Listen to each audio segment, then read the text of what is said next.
ఉత్తర కోస్తా జిల్లాలతో పాటు ఉభయ గోదావరి జిల్లా రైతులకు మరో కొత్త వరి వంగడం అందుబాటులోకి వచ్చింది.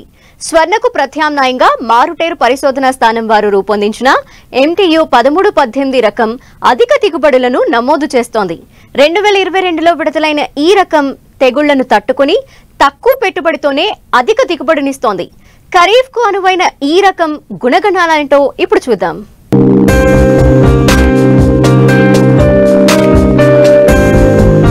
ఆంధ్రప్రదేశ్లో స్వర్ణ రకం వరి వంగడానిదే హవా. అధికంగా ఈ రకాన్ని సాగు చేస్తూ ఉంటారు. అయితే అధిక దిగుబడి ఉన్నప్పటికీ తుఫాన్ల ధాటికి చేలు పడిపోతూ ఉంటాయి. తెగుళ్లు ఎక్కువగా ఆశిస్తాయి. ఈ నేపథ్యంలో స్వర్ణకు ప్రత్యామ్నాయంగా పశ్చిమ గోదావరి జిల్లా మారుటేరు వరి పరిశోధనా కేంద్రం MTU 1318 రకం వరి వంగడాన్ని రూపొందించారు. మినీకిట్ దశలో రైతుల క్షేత్రాల్లో అధిక దిగుబడులను నమోదు చేసి అందరినీ ఆకర్షించింది. రాష్ట్ర స్థాయిలో 2022లో విడుదలైన ఈ రకం ఖరీఫ్ సాగుకు అనువైనది. దోమపోటును, ఎండాకు తెగులును, అగ్గి తెగులును పాక్షికంగా తట్టుకుంటూ దృఢమైన కాండం కలిగి చేను నిలబడి ఉంటుంది. పంటకాలం 150 రోజులు. ధాన్యం ఎరుపుగా, బియ్యం తెల్లగా, మధ్యస్థ సన్నంగా ఉంటాయి. సేంద్రియ వ్యవసాయానికి అనువైన ఈ వంగడం గింజ రాలకుండా తెగుళ్లను తట్టుకుని మిల్లర్లకు నూక శాతం రాని రకంగా ప్రాచుర్యం పొందింది. స్వర్ణకు ప్రత్యామ్నాయంగా భావిస్తున్న ఈ వంగడం స్వర్ణ కంటే ఎకరాకు 10 నుంచి 15% అధిక దిగుబడి వస్తుంది. ఈ రకం గుణగణాలేంటో మారుటేరు ప్రాంతీయ వ్యవసాయ పరిశోధనా స్థానం సీనియర్ శాస్త్రవేత్త సునీత ద్వారా తెలుసుకుందాం. ఇక్కడ మనం చూసుకుంటే ఈ పొలం వచ్చేసేసి 1318. ఈ 1318 అన్నది మొన్న 2022లో రిలీజ్ అయింది సార్. అంటే స్టేట్ వెరైటీ రిలీజ్ కమిటీ ద్వారా విడుదల చేయటం జరిగింది. విడుదలకు ముందే లక్షల ఎకరాల్లో ఈ 1318 అనే రకము చాలా ప్రాచుర్యంలో పొందిందండి. ఇది స్వర్ణకి ప్రత్యామ్నాయమైన రకము. స్వర్ణ వచ్చేసి మన గోదావరి జిల్లాల్లో కూడా తలమానికంగా నిలిచే రకము. స్వర్ణ 1982 సంవత్సరంలో వశిష్ఠ బై మషూరి అనే 2 పేరెంట్స్ ఉన్న క్రాసింగ్ తోటి అది స్వర్ణ వచ్చిందండి. కాబట్టి అది జాతీయ స్థాయిలో కూడా చాలా పేరు పొందిన రకము స్వర్ణ. కాకపోతే స్వర్ణలో వచ్చేసి ఒక అవలక్షణం ఉందండి.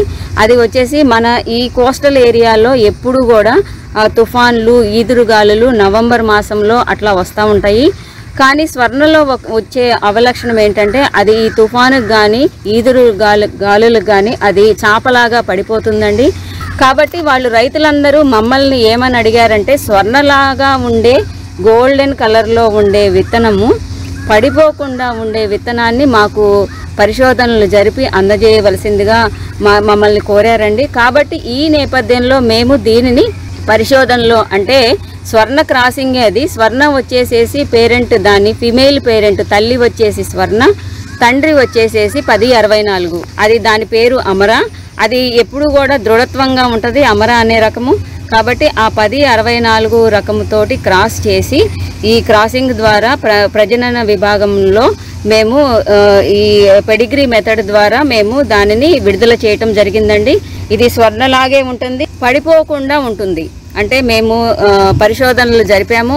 ఫీల్డ్లో కూడా రైతులకు అందజేసినప్పుడు రైతులు పక్కనే వేసుకున్నారండి స్వర్ణ 1318. మొన్న వచ్చిన తుఫాన్లు 2-3 సార్లు తుఫాన్లు వచ్చినాయండి. ఆ తుఫాన్ల దాటికి స్వర్ణ అయితే చాపలాగా పడిపోయింది. ఈ 1318 అన్నది నిలబడి మంచి స్థిరమైన దిగుబడులని ఇచ్చిందండి. కాబట్టి ఇది ఏ విధమైన అంటే స్వర్ణకి ధీటైన రకం అండి. ఇది గోదావరి జిల్లాలే కాకుండా జాతీయ స్థాయిలో కూడా పేరు పొందుతుంది ఇది. కాబట్టి దీన్ని మొన్న ఈ మధ్య మేము రిలీజ్ చేసాము. స్వర్ణ కంటే దిగుబడి కూడా మీకు 2 బస్తాలు 3 బస్తాలు ఎక్కువే వస్తుందండి. ఎందుకంటే అది పడిపోతుంది కాబట్టి. అదే మీరు పెట్టుబడి ఆదాయాన్ని వివరాలకు వస్తే పెట్టుబడి విషయంలో ఇది తక్కువ నత్రజనితో ఎక్కువ దిగుబడి అంటే స్థిరమైన దిగుబడి వస్తుంది. నత్రజని ఎరువులు కానీ అవన్నీ పురుగులు తెగుళ్ళకు కూడా తట్టుకుంటుందండి. ఎరువులు ఎక్కువగా వాడవలసిన అవసరం లేదు, ఎక్కువ స్ప్రేయింగ్స్ కూడా చేయాల్సిన అవసరం లేదు. తక్కువ పెట్టుబడితో ఎక్కువ దిగుబడి అంటే ఎక్కువ ఆదాయం పొందుతారు. ఇంకొక విషయానికి వస్తే ఇప్పుడు ఈ మధ్య అంతా కూడా మిషన్ కోతతోటి కోస్తున్నారండి. మిషన్ కోత అప్పుడు ఏమవుతుందంటే ఈ స్వర్ణ పడిపోతుంది. అంటే తుఫాను గాలులకి ఏదన్నా వచ్చినప్పుడు పడిపోయినప్పుడు చాపలాగా ఉండినప్పుడు అది మిషన్ తోటి కొయ్యాలి అని అంటే చాలా కష్టము. దానికి 1 గంట పట్టేది 2-3 గంటలు ఎక్స్ట్రా ఖర్చు అవుతుందండి. కాబట్టి ఇదైతే నిలబడి ఉంటుంది కాబట్టి మిషన్ కోతకు కూడా చాలా అనుకూలము. వరిలో స్వపరాగ సంపర్కం ద్వారా విత్తనం ఉత్పత్తి జరుగుతుంది. కాబట్టి MTU 13-18 రకాన్ని సాగు చేసే రైతులు తక్కువ ఖర్చుతోనే నాణ్యమైన విత్తనాన్ని తయారు చేసుకుని తరువాత పంటలకు ఉపయోగించుకోవచ్చు లేదా ఇతర రైతులకు విత్తనంగా అమ్ముకోవచ్చు. అయితే జన్యు స్వచ్ఛతను కాపాడి నాణ్యమైన విత్తనాన్ని పొందాలంటే కొన్ని మెళకువలను పాటించాలి. ఇప్పుడు పెరుగుతున్న జనాభాను అనుసరించి తరుగుతున్న వనరుల వలన మనము మంచి విత్తనాన్ని సేకరించుకోవాల్సి వస్తుందండి. విత్తనం మంచిగా సేకరించుకోవాలనంటే మీరు వచ్చేసేసి ఏదైనా ధృవీకరించబడిన సంస్థ నుంచి కానీ మా దగ్గర ఉన్న రీసెర్చ్ స్టేషన్ నుంచి కానీ బ్రీడర్ విత్తనాన్ని కొనుగోలు చేసి ఆ బ్రీడర్ విత్తనాన్ని మీరు విత్తన క్షేత్రంలో కూడా రైతులందరూ కూడా మీరు విత్తన క్షేత్రంలో కూడా వాళ్ళ రకాన్ని వాళ్ళ విత్తనాన్ని వాళ్లే తయారు చేసుకుంటే గనక మీకు విత్తన ఖర్చు కూడా చాలా తగ్గించే అవకాశం ఉందనండి. సార్వాలో సూచించిన రకాలు సార్వాలోనే, దాళ్వాలో సూచించిన రకాలు దాళ్వాలోనే విత్తనోత్పత్తి చేసుకోవాలండి. విత్తనోత్పత్తి క్షేత్రం ఏంటంటే బాగా దమ్ము చేసి నీటిపారుదల ఉన్న క్షేత్రాన్ని ఎంచుకోవాలి. దానిలో కూడా మీరు నారుమడి కూడా చాలా మంచిగా వేసుకోవాలండి. నారుమడి వేసినప్పుడు మీరేంటంటే 12 రోజులకి ఫస్ట్ దమ్ములో ఎరువులు వేసుకోవాలి. తర్వాత నారు అంటే గింజలు వేసిన తర్వాత నారుమడిలో కూడా 12 రోజులకి మళ్ళీ యూరియా అవన్నీ వేసుకోవాలండి. 21 రోజుల కల్లా మీరు నారు నుంచి అంటే ఆ నారుని మరి మీరు తీసుకొని బెంగాల్ ప్లాంటింగ్ ద్వారా కూడా వెళ్తున్నారు. ఇప్పుడు బెంగాల్ వాళ్ళు చాలా కొంచెం దూరంగా ఓడ్చటం వలన కూడా అది దుబ్బు ఎక్కువగా చేసి అధిక దిగుబడికి వచ్చే ఆస్కారం ఉంటుందండి. కాబట్టి మీరు బెంగాల్ ప్లాంటింగ్కి కానీ ఇలా డైరెక్ట్ సీడింగ్ కానీ వెళ్ళేటట్లయితే 8 కేజీలు సరిపోతుందండి ఎకరానికి విత్తనము. కాబట్టి మీరు విత్తనం కూడా మీ క్షేత్రంలోనే మంచిగా తయారు చేసుకొని అంటే నారుమడిలో కూడా మంచి పెస్ట్ అండ్ డిసీజ్ కంట్రోల్ అని అంటే కార్బోఫిరాన్ 3G గుళికలు ఉన్నాయండి. మామూలుగా అయితే నారుమడిలో కూడా అది ముందుగానే 12-13 రోజులప్పుడు గుళికలు కూడా వేసుకుంటే మీరు అంటే మీరు తర్వాత ఈ ఫ్లవరింగ్ వచ్చినప్పుడు తెల్ల వెన్నులు ఊసలన్నీ వస్తాయి. అవి రాకుండా మీరు నారుమడిలోనే నివారించవచ్చు. తర్వాత వచ్చేసేసి మీరు విత్తనోత్పత్తి చేసుకోవాలి అనుకుంటే ఇది మాత్రము ఖచ్చితంగా 3 దశల్లో కేళీలు వేరు వేసుకోవాలండి. ఒకటి వచ్చేసి దుబ్బు చేసే సమయంలో మీకు ఈ భౌతిక లక్షణాలు ఇప్పుడు లక్షణం వచ్చేసి ఇది కొంచెం గ్రీను అలా ఉంది. అలా కాకుండా వేరే రకాలు ఏమన్నా అంటే పొడవు కానీ గింజ పరిమాణము అవి కూడా మీరు చూసుకొని అలాంటి మొక్కల్ని వేళ్లతో సహా తీసివేయాలండి. విత్తనోత్పత్తి క్షేత్రం చాలా క్లియర్గా ఉంచుకోవాలి. తర్వాత పూత దశలో కూడా మీరు ముందుగా పూత వచ్చే మొక్కల్ని కూడా పీకేసుకోవాలి. ఆలస్యంగా పూతకు వచ్చే మొక్కలు వేరే మొక్కలు ఏమన్నా ఉంటే అవి కూడా తీసేసుకోవాలి. ఇంకోటి హార్వెస్టింగ్ అంటే మీకు కోతకి ముందు కూడా ఒకసారి అంతా పొలమంతా కూడా తిరిగేసేసి మీరు ఈ కేళీలను కూడా పూర్తిగా నివారిస్తే మీరు మంచి విత్తనము అంటే కోసుకున్న తర్వాత కూడా మీరు తేమ శాతం వచ్చేసి మీకు 14 నుంచి అంటే 12 నుంచి 14 లోపు ఉండాలండి. వచ్చినప్పుడు ఆ తేమ శాతం లేకుండా ప్రాపర్ డ్రైయింగ్ చేసుకొని కల్లాలు కూడా క్లియర్గా పెట్టుకొని తర్వాత ధాన్యాన్ని మీరు ప్రాసెసింగ్ చేసుకొని తర్వాత విత్తనంగా మీరు ఉపయోగించుకోవచ్చు. మీరు విత్తనంగా చేసుకొని మీ తోటి రైతులకు కూడా విత్తనాలు అందించగలిగే స్థాయికి ఎదుగుతారండి. కాబట్టి చాలా చక్కగా నిర్వహించుకొని ఈ 13-18ని అది ముందుకు తీసుకెళ్తున్నారు. ఇది చాలా ప్రాచుర్యం పొందింది అనటంలో అతిశయోక్తి లేదండి. రైతులు కూడా చాలా ఆనందం వ్యక్తం చేస్తున్నారండి.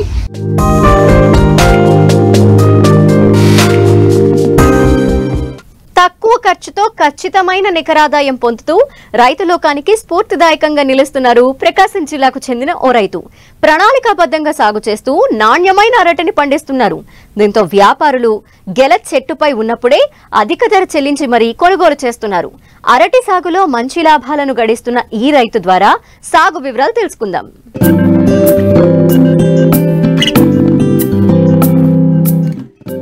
పొడవాటి అరటి గెలలు, దృఢంగా ఆరోగ్యంగా పెరిగిన అరటి చెట్లతో ఈ క్షేత్రం చూడముచ్చటగా ఉంది కదూ.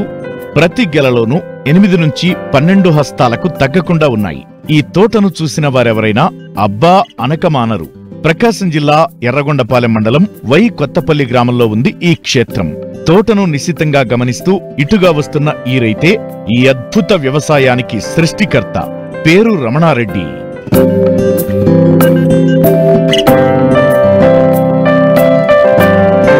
గెలలతో నిండుగా ఆకర్షణీయంగా కనిపిస్తున్న ఈ అరటి తోటను 5 ఎకరాల్లో సాగు చేశారు రమణారెడ్డి. ఇది మొత్తం కర్పూర రకం. 2021 మే నెలలో అరటి మొక్కలను నాటారు. వీటికి పూర్తిగా బిందు సేద్యంతో నీరందిస్తున్నారు.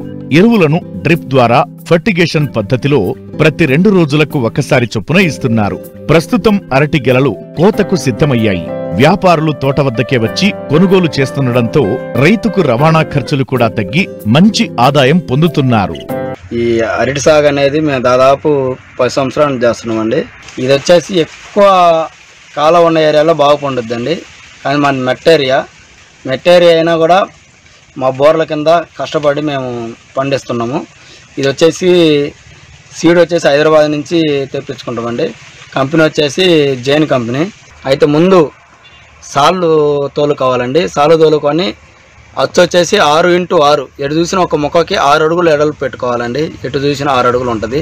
15 రోజులకి వచ్చేసి మొక్క అనేది ఎదుగుదలకు వస్తుంది. 9 నెలల నుంచి కట్టింగ్కి వస్తాయి. పిల్లక అనేది స్టార్ట్ అవుతాయి. రసాయనిక ఎరువు అంటే 20-20 డిఏపి కానీ ఇంకోటి తర్వాత ఏదైనా బలం మందులు వేసుకోవాలండి. అప్పుడు సాగుకు వస్తాయి. ఇంట్లో 15 రోజులకు ఒకసారి సైడ్ పిల్లకలన్నీ వస్తూ ఉంటాయి. మెయిన్ అనేది ఉంచుకోవాలండి. ఒక్కటే పిల్లక ఉంచుకోవాలి. మిగతా ఎన్ని వచ్చినా అవి మొత్తం కట్ చేస్తూ ఉండాలి. ఎవ్రీ 15 రోజులు ఖచ్చితంగా వస్తుంటాయి. మనం కోసిన 2వ రోజే ఇవి పెరుగుతాయి మళ్ళీ అమ్మటే. కాబట్టి 15 రోజులకు ఒకసారో 10 రోజులకు ఒకసారో చుట్టూ పిల్లకలు అనేవి కట్ చేయాలా. ఒక్కటే పిల్లక ఉంచుకోవాలా. ఒక చెట్టుకు వచ్చేసి ఒకటే గల వస్తుంది. ఒకసారే కట్టింగు, మళ్ళీ కట్టింగ్లు ఉండవు. ఒకవేళ ఎవరన్నా తెలిసి దీని గురించి బాగా ఉంటే వాళ్ళు మాత్రం నెక్స్ట్ ఇయర్కి మళ్ళీ పిల్లక తోట ఉంచుకుంటారు. అంటే వచ్చిన పిల్లకలలో ఒక పిల్లక ఉంచుకొని మిగతా పిల్లకలన్నీ కట్ చేసుకుంటారు. స్టార్టింగ్ అప్పుడు 8,000, 7,000 ఆ రేట్లు ఉంటాయి. 12,000, 13,000 రేట్లు అయితే ఉండవు. ఇంకా లేదనుకుంటే 2,000 ఉండొచ్చు. అది ఇంక మనం చెప్పేది కాదు. దీంట్లో వచ్చేసి నష్టాలను మాత్రం ఉంటాయి. కానీ ఎప్పుడు గాలి వాన బాగా పడితే అప్పుడు నష్టం అవుతుంది. దానికి మెయిన్ గాలి ఒడిగలు పడ్డప్పుడు అట్టికాయ అనేది దెబ్బతింటుంది. దానివల్ల చేతికైతే ఏమి రాదు. ట్రాన్స్పోర్ట్ వచ్చేసి వాళ్ళే వస్తారండి. విజయవాడ కానీ ఢిల్లీ, నేపాల్, హైదరాబాద్, ఖమ్మం ఈ 5 ప్రాంతాలకు వెళ్ళిపోతుంటాయండి. వాళ్ళు వస్తారు. వాళ్ళు వచ్చి టన్నుల లెక్క కొంటారు. ఒక ఎకరాకు వచ్చేసి దాదాపుగా 30 నుంచి 40 టన్నులు మ్యాక్సిమం అవుతాయి. వచ్చేసి ఎకరానికి వచ్చేసి దాదాపు 6 లక్షల నుంచి 7 లక్షలు ఆ మధ్యలో వస్తాయి. పెట్టుబడి 2-3 లక్షల దాకా వస్తుంది. ఒక టన్ను వచ్చేసి 12,500. ఈ సంవత్సరానికి 12,500 ఉంది.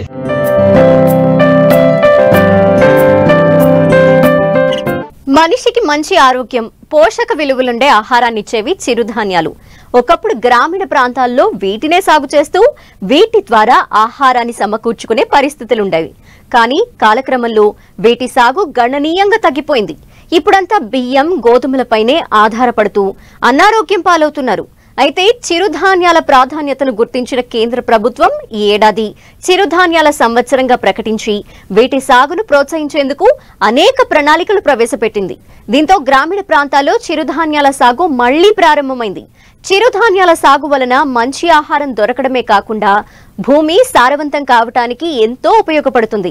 ఈ నేపథ్యంలో విజయనగరం జిల్లాలో వ్యవసాయ శాఖతో పాటు పలు స్వచ్ఛంద సంస్థలు ఈ ఏడాది రైతులతో చిరుధాన్యాల సాగు చేయించేందుకు సిద్ధమవుతున్నారు.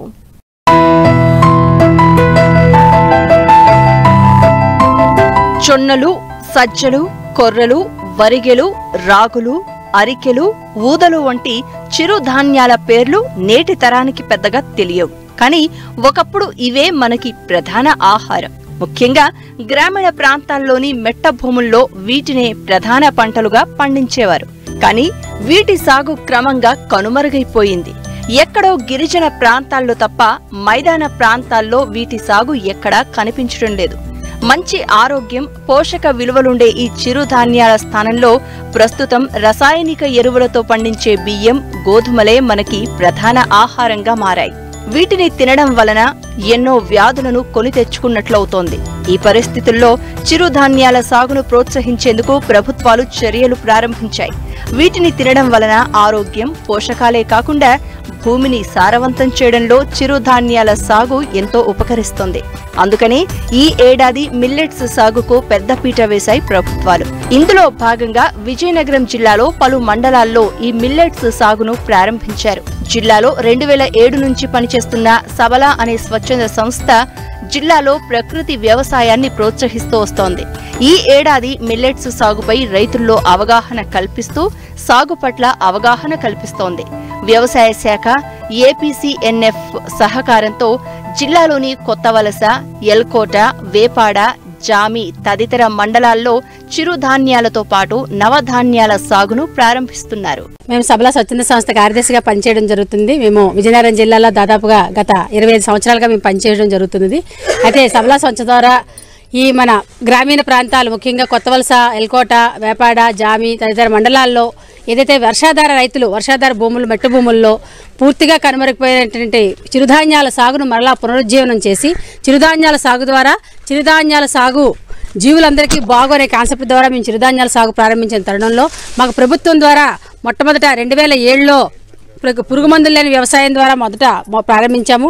అదేవిధంగా 2018 నుండి పూర్తి స్థాయిలో ప్రకృతి వ్యవసాయ కార్యక్రమాన్ని మేము ఇంప్లిమెంట్ చేసుకుంటూ ఈ చిరుధాన్యాల సాగుతో పాటు నవధాన్యాల సాగు, నేలతల్లికి బాగు అనే కాన్సెప్ట్ ద్వారా మేము ప్రజలందరికీ చైతన్యపరుస్తూ ప్రతి గ్రామంలోనూ, ప్రతి ఆర్బీకే పరిధిలోనూ కూడా మండలంలో ఉన్నటువంటి జిల్లాలో ఉన్న 5 మండలాల్లోనూ జిల్లా వ్యాప్తంగా ఉన్న ప్రతి ఆర్బీకే ద్వారా ప్రతి రైతు ముంగిట్లో రైతు యొక్క ఆలోచనల్లో ఈ భూమిని, నేలతల్లిని కాపాడుకోవాలని ఒక అంశాన్ని వాళ్ళ బుర్రలోకి ఎక్కిస్తూ నేలతల్లి నవధాన్యాల సాగు ద్వారా నేలతల్లిలో ఎటువంటి మార్పులు వస్తాయి, నేలతల్లికి ఎటువంటి లాభాలు కలుగుతాయి, నేలలో సూక్ష్మజీవుల శాతం ఏ విధంగా పెరుగుతుంది, రోజు రోజుకు పెరుగుతున్నటువంటి ఈ వాతావరణ మార్పుల ద్వారా వ్యవసాయం కనుమరుగైపోయే పరిస్థితి రాకుండా రైతులను వ్యవసాయంలో నిలబెట్టాలంటే ఈ నవధాన్యాల సాగు ఏ విధంగా భూమికి మేలు చేస్తూ, జీవాలకు మేలు చేస్తూ, రైతుకు మేలు చేస్తూ బహుముఖ భద్రతలను ఏ విధంగా కలిగిస్తుందనే విషయాల పట్ల మేము అవగాహన కల్పిస్తూ జిల్లా వ్యవసాయ యంత్రాంగము, అదేవిధంగా డిపిఎంయు యూనిట్తో కలిపి మేము విస్తృతంగా జన చైతన్యాన్ని కలిగిస్తూ రైతులందరినీ కూడా ఈ దిశగా మళ్లించడం జరుగుతుంది.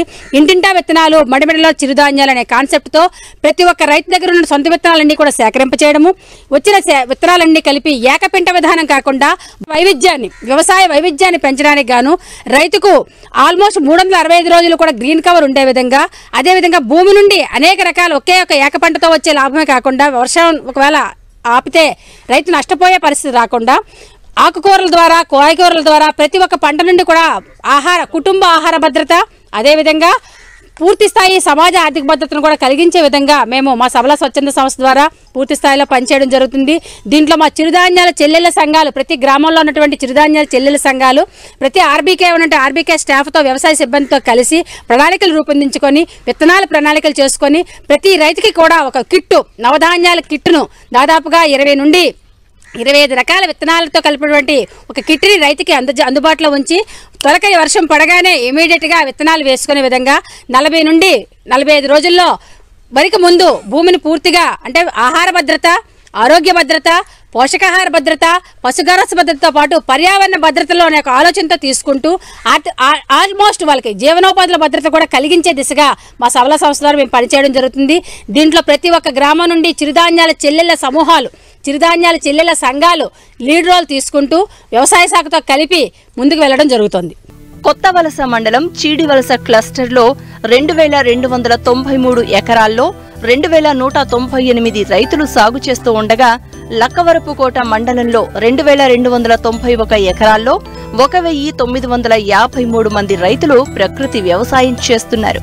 ఇందులో భాగంగా ఈ ఖరీఫ్ సీజన్లో ఆయా గ్రామాల్లోని రైతులతో నవధాన్యాలు సాగు చేయించడానికి ప్రణాళికలు సిద్ధం చేశారు. ఇప్పటికే నవధాన్యాల విత్తన కిట్లను సిద్ధం చేశారు. భూమి, వాతావరణంలో చోటు చేసుకుంటున్న మార్పుల వలన నేలతల్లి క్రమంగా సారం కోల్పోతోంది. అదేవిధంగా రసాయనిక ఎరువులు అధికంగా వాడుతూ ఉండడం వలన పంట దిగుబడులు పడిపోవడమే కాకుండా కలుషితమయ్యే పరిస్థితులు తలెత్తాయి. వీటన్నింటినీ అధిగమించేందుకు నవధాన్యాల సాగు ఎంతో దోహదపడనుంది. అయితే ప్రకృతి వ్యవసాయంలో PMDS, pre monsoon dry sowings అన్నది ప్రధానమైనది. ఇదేంటంటే ఖరీఫ్ పంట ప్రధాన పంట అయిన వరి తీసే ముందర, వరి కావచ్చు, షుగర్ కేన్ కావచ్చు, ఏదైతే ప్రధాన పంట ఖరీఫ్లో తీయబోతున్నామో ఆ నెలలో 40 రోజులకు ముందర ఒక 30 రకాల విత్తనాలు 12 కేజీలు, ఎకరానికి 12 కేజీలు చెప్పిన పంట వైవిధ్యం తీసుకొని రావడం కోసమని నేలలో ఇవి నాటడం జరుగుతుంది.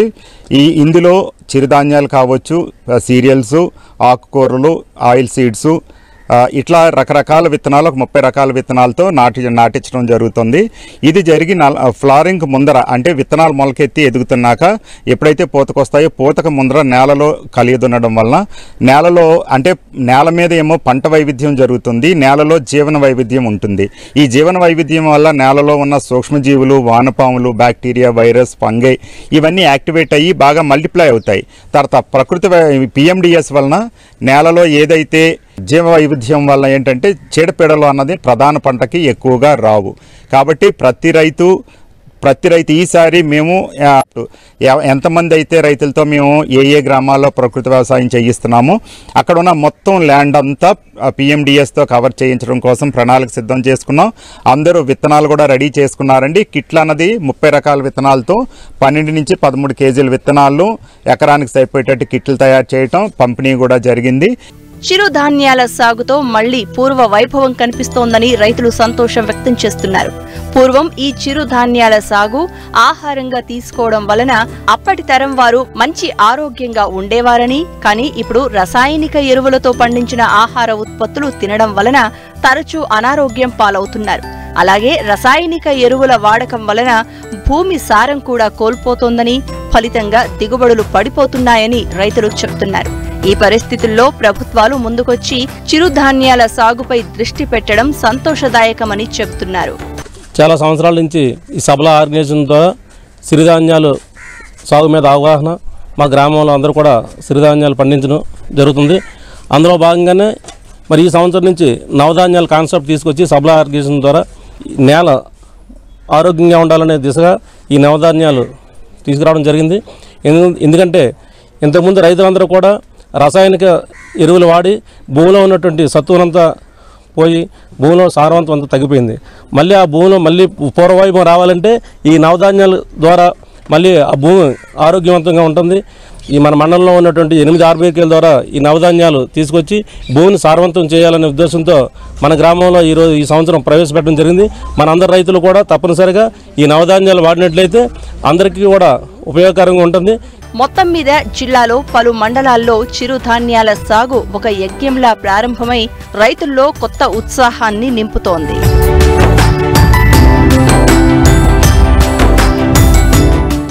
మరిన్ని ఆసక్తికరమైన విశేషాలతో ప్రతిభా బయోటెక్ కొక్కోలి సమర్పించు మట్టి మనిషి కార్యక్రమంలో మళ్ళీ కలుసుకుందాం. అంతవరకు సెలవు. నమస్కారం.